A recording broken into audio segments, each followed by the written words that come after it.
Good afternoon. Welcome to our podcast. I am Chasity Craft, the literacy consultant here at KVEC, and I have with me Miss Fonda Adams. She is our math consultant here at KVEC, and we are going to talk with these ladies today on our podcast.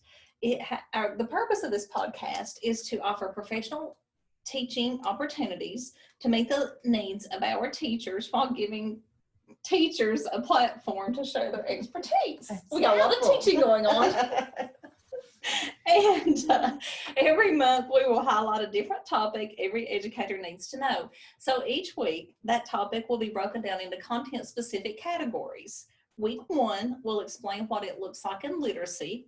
Week 2 will show how it works in math.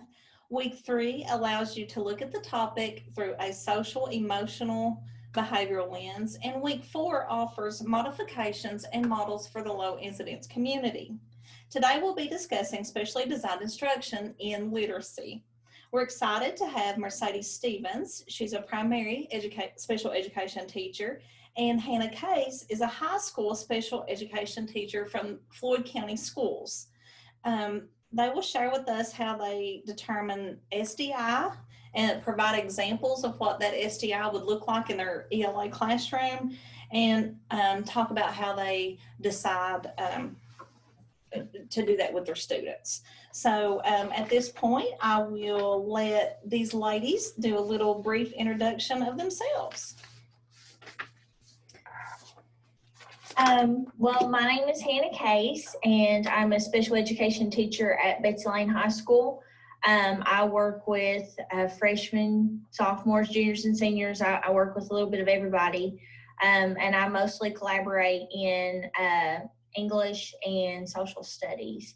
I've been teaching for 3.5 years, and to share a personal tidbit, I guess, I have 3 babies. And I'm the dance coach at U-Pike, so. Oh, wow. Okay, and I am Mercedes Stevens. I've been teaching at my Valley for 2 years. I'm the K2 special education teacher. And then a little personal tidbit about me was that I love to have my students love to read, and I hear I hate to read all the time.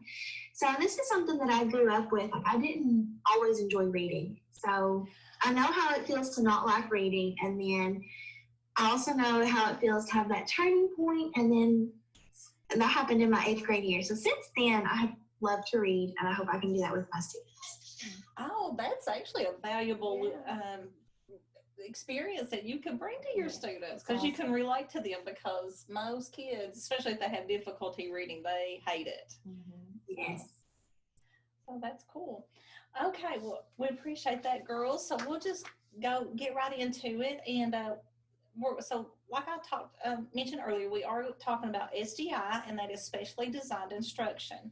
What we describe as specially designed instruction is what the teacher does to instruct or assess and reteach the student. So it could be that the teacher would adapt the content or the methodology or the delivery of the instruction, and it just to address the unique needs of your students. So it could look differently for each student. That would be what we would call the textbook definition. So we're going to let these ladies talk a little bit about what SDI looks like, give them their definition, their working definition, and what that would look like to them. So it doesn't matter who wants to go first. For me, I guess with SDI, if I were given the teacher definition, I would say that's what makes special education special. You're trying to get that in between to specialize their instruction to make sure that they're on the same level and playing field as everybody else. Okay, and then my definition of SDI is just basically it's instruction that's been personalized and individualized for the students, just so that they can master their goals from their IEPs and just be successful in the classroom. Those are very good definitions. So looking at, so you have your students, and you'd mentioned goals and objectives, and, getting them on that even playing field. How do you determine your student needs? What is some of the process that you use to ensure or to determine what they need and what they're weak in? Well, you naturally kind of start with your formative assessments and things like that. And then you watch them in the classroom, but especially, and I'm not sure, I've never worked in the elementary environment, but I'm sure Mercedes can attest to the fact that building relationships is really, you get a better idea of where they're weak. Because a lot of times a piece of paper is not going to tell you exactly what they're weak in. You may have a student who scores something, but that reading comprehension is actually where they're weaker at, and how can you bridge that gap? And I think a lot of that has to do with the relationship you have with your students. I agree. You got some teacher dismissal announcements going on. Okay, so we'll just talk a little bit about that just for a second until they get finished. But you did mention building those relationships, and that is so important. And Vonda, have we had a podcast that has not been mentioned? No, it's been a theme that's run through everything we've done this year about building those relationships with our students. It has been, and we have covered, all realms of special education. Mm-hmm. And first and foremost, that's what everybody says is building those mm-hmm. relationships. Yeah. Because you're exactly right. I love how you pointed those out. You have that formative assessment, but sometimes that not sometimes, it's every time when you have that relationship with that student, they're going to try harder, and they're going to, do more for you than maybe somebody else that they may not know, or they, don't have that relationship with. And also just by that observation, teacher observation is a lot you can take away from in that. It makes a big difference. And a lot of times you'll have students who are, I don't want to say they're embarrassed, but they're like, listen, you know what I need, what I need help in, and you have that kind of situation where they're just comfortable with you. And I think that makes a huge difference. And especially at that high school level, once you hit that middle high age range, they do start recognizing that they may not be at the level of their peers more so than some of the younger students. And I think that becomes more apparent. And like you said, that it is an embarrass. They are. Yeah, they learn a little different, and they mm-hmm. know that, and they start to realize that, and they know that you can sit down and say, okay, listen, let's manipulate this in a way that you feel like you're doing the exact same thing that can help you get to what everybody else is doing, and nobody's they're none the wiser. And it's all about being incognito in high school with a lot of these kids. So, and then you gain the respect of those kids when you help them remain that way. Yeah. Are you good to go now, Mercedes? For now. So they'll probably start back up any second because they're calling parent pickup names. But I agree with pretty much everything she said. I do think building those relationships is one of the most important things that you can do with SDI to get to learn to know how and what your student needs are. And it makes them more comfortable with you. And to me, that's one of the most important things you can do, just in general, is just build those relationships. That it is very important. But and so you mentioned the formative assessment. So once you get that relationship and you get the data from your formative assessments, then you take those scores and then you determine what skills that they need to reach their goal, for example. So, and then what are some of the examples of how you implement SDI in your classroom? Go ahead. It looks a little different day to day, I guess.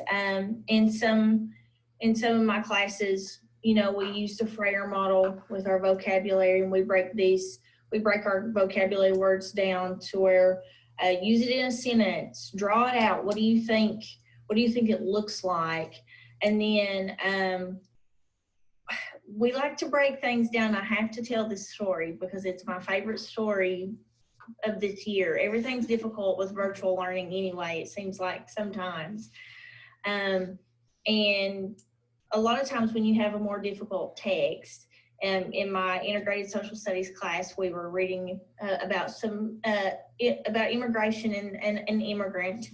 And as I start reading this and I'm breaking it down, I had this student say, I said, okay, now tell me, what was the immigrant's name? And he's like, okay. And he's got his camera turned off and he leans down and he says, hey Siri, what is the immigrant's name? And I'm like, no, I literally just told you, you can't ask Siri, you have to pay attention. But we do a lot of, we dissect it, we break it down, but I had to get that story in there. That's great. They're typically challenges, but. And you know, that was a coping mechanism for him. In this day and age, yeah. Yeah. Oh my I'm goodness. guilty of that. When I want to know something, I Google it. That is awesome. But when you get to those more difficult texts, you have to dissect them. You use the STP, stop, think, and paraphrase and that kind of thing. That's what it looks like more so, or it has this year. Every year's different. Every child's different. That's what it's looked like in my classroom this year.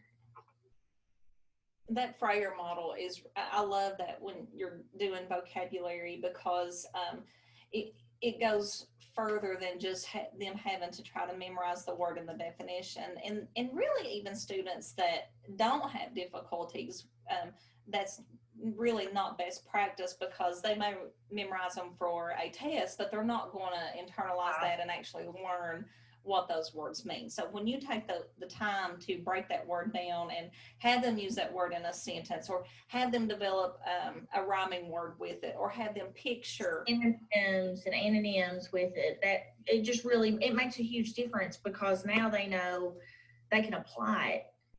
Exactly. Versus just, okay, I know this word, I'm going to be able to answer it on this quiz, and then next week I'm not going to remember. Right.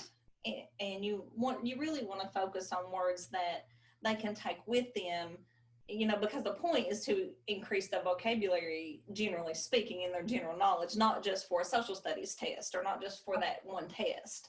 So, Mercedes, what about some examples in your classroom? One of my favorite things that I do in my classroom is, especially before my kids are younger, when we come across vocabulary words, we like to make motions. So if we had like the word speak, for example, we would do something like move our hands up and down, and we go, let's speak. Something else that we do, like if we come across an unknown word in a textbook or in a story we're reading, we kind of take a second to focus on that word and really talk about what it is. We kind of use like a verbal version of the Frayer model and really dissect the word and analyze it. I also teach them how to visualize things in their head, how to infer, and then we also really focus on determining what the importance is of things in a text. Because my students really struggle with that, so that's a biggie we get. Well, you have just hit on the multisensory strategy with your students, and that is something that we talk about a lot. It's a research-based practice that's been proven to be effective for all kids. So you do the movement when you do the speak it, you do the visualizing, you verbally talk about it. So all of those practices are hitting all of the different learning styles in your classroom. So that is a very a synonym for good. Effective. Thank you.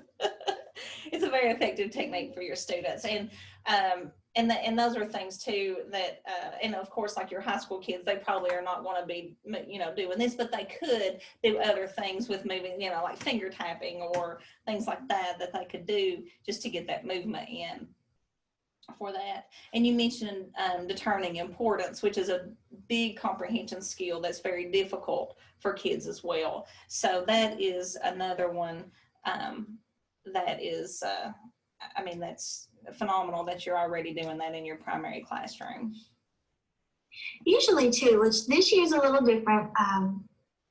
Typically, my kids are situated in groups as well, so we also use like a lot of partner work, like discussions and stuff like that. But this year, we can't do as much of the partner work just because they have to stay 6 feet apart and all of that. So we've had to tweak it a little bit.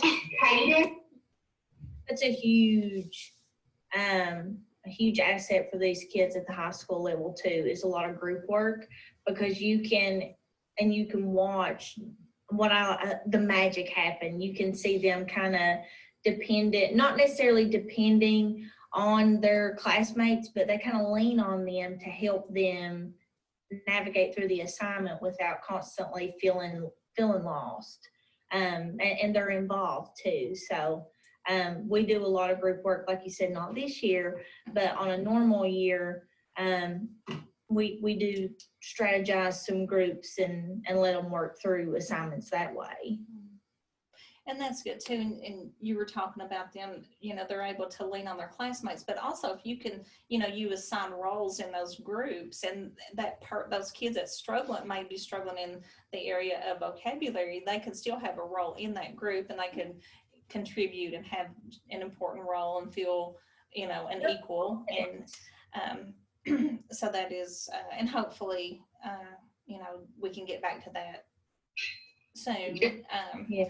But because that is beneficial. And so so you guys, so are you all are you all doing both in person, and then you have some virtual students as well right now? Or we're in person, but I mostly work, I mostly do virtual right now. I have some kids who they get, if some of the other teachers need help and they don't have someone to help cover them, then I'll help. But for the most part, I'm strictly virtual. You're doing virtual. Okay.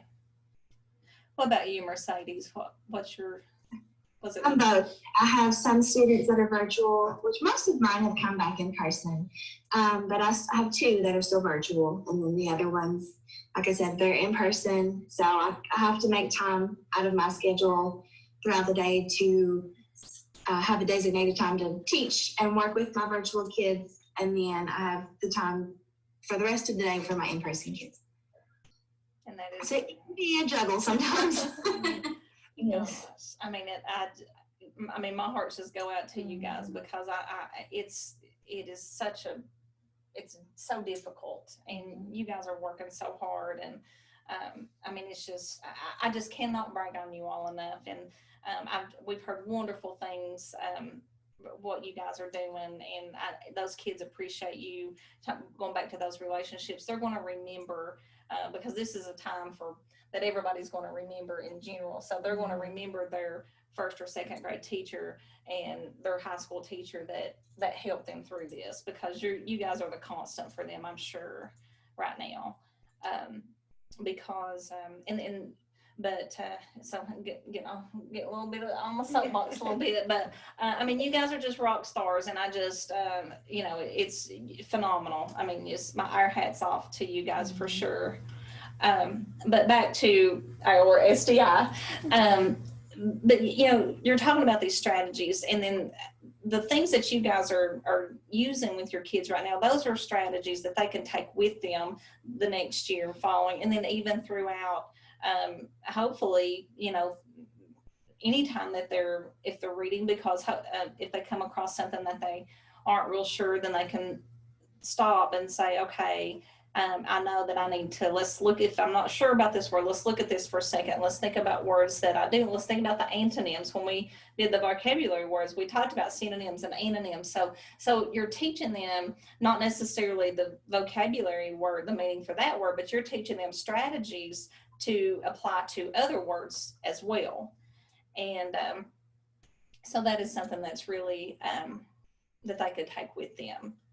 And do you guys, when you do your formative assessments, do you all have somebody that, like, your favorite assessments that you do, or do you just have, how do you determine which ones that what type of assessments that you use with your kids? At the high school level, it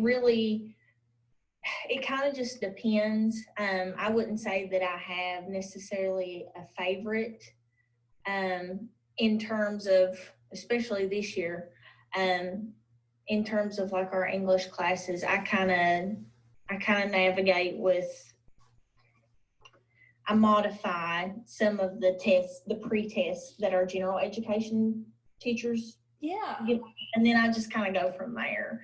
And that's probably more so my technique.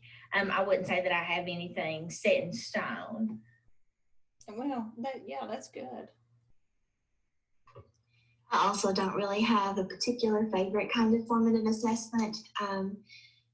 Mine are pretty well just kind of simple, little quick things that can go just because time is so important. So, as fast as I can and as effective as I can. Yeah, well, and that's perfect because, like you said, you've got so many things that you're having to manage within that short period of time, and you need something that's short but effective, and that's going to give you that information quickly so that you know which route, if you need to slow down or repeat, or if you're ready to move forward on those things. So that's a good formative assessment is like that, quick and easy, but it's going to give you the information you need for those students to be able to change your course of action immediately, or,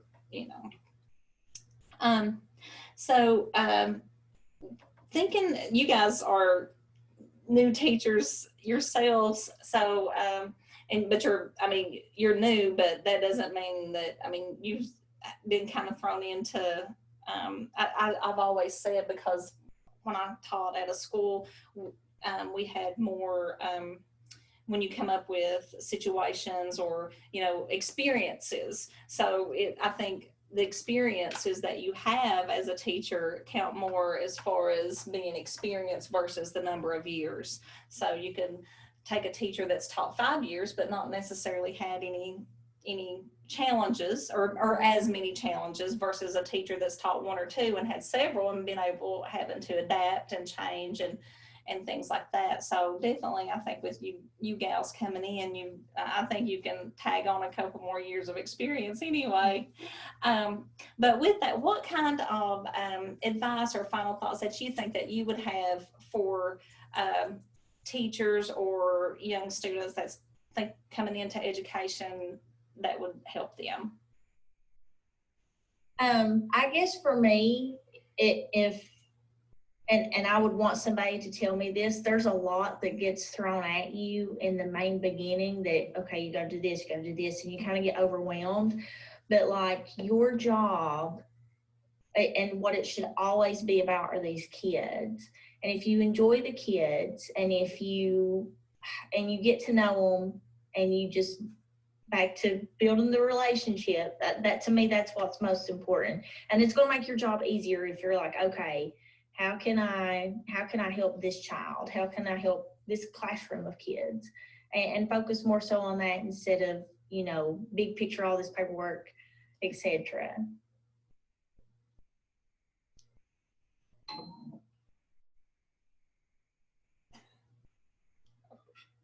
Sorry, they started talking as soon as I unmuted. So one piece of advice that I would like to share is, I'll speak just as while we're waiting for your announcements to get finished. Hannah, I think, you've got it figured out. I think that is very well what you said, because it is so, as a special education teacher, you can, if you will, if you're not careful, because the paperwork it is important, because it's legal binding, and it is very important. It has to be accurate. It does. And you get bogged down and you get stressed out. But if you just focus on the kids and just think, what does this kid need, and have that mindset, then that will help you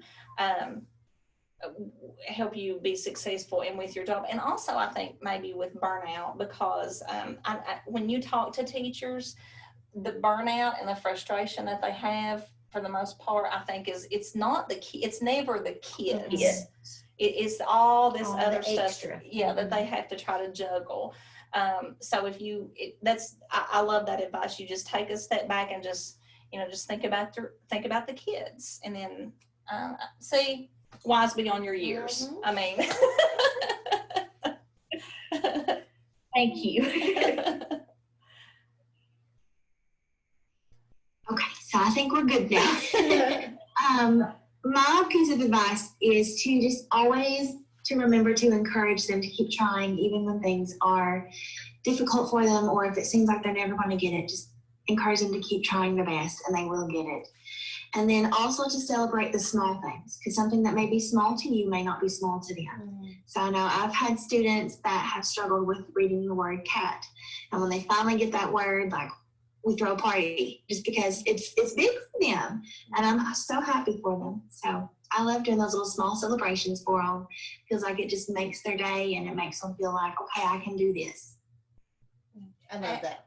yeah, absolutely. And like you said, the small things are the big things. They lead to the big things. Absolutely. And like she said, the small things are big to them. They seem small to us, but they're big to them. It's something they've struggled with. And especially, I love how she mentioned the growth mindset. How, you may be struggling now, but you just don't quite have it yet. We tell them, you'll get it. Just keep working. And of course, what's so important, what's great about that is that you are celebrating every little step that they make. And that's what it's all about. It's just seeing progress. It may not be a huge amount of progress, but just progress, and celebrate it. I love it. Yeah. Because I'm a primary teacher too, so I can relate to all that. Yeah, you ladies are awesome, which I knew you were, but wow, you guys, I'm just very, and I mean, I'm not just saying this, but I mean, to be such, just a couple years into this profession, I mean, you gals are just phenomenal. I mean, you get it. And with itness, I think, is maybe the term that was used when I was doing back with my student teaching. So, well, I do think this will take us into the conclusion of our podcast. We want to thank you for joining us for this week's session of our podcast. I'm excited that we learned so much from these ladies today about the SDI and how that they work with their students. For deeper understanding and resources and more specific strategies and tools, visit the Literacy Podcast Google Classroom. We have a class code of XLZLGGS. You can email me at chasity.craft@theholler.org, and also visit our Facebook page, KBEC Exceptional Children, or follow us on Instagram with KBEC EC. You can visit theholler.org under the Special Education tab. We have a Google site that houses all of our podcasts, as well as a wealth of resources that would cover anything that you would need assistance with. And this is actually our last literacy podcast of the year. We will have the other ones coming up in April, but we are closing out our school year in April.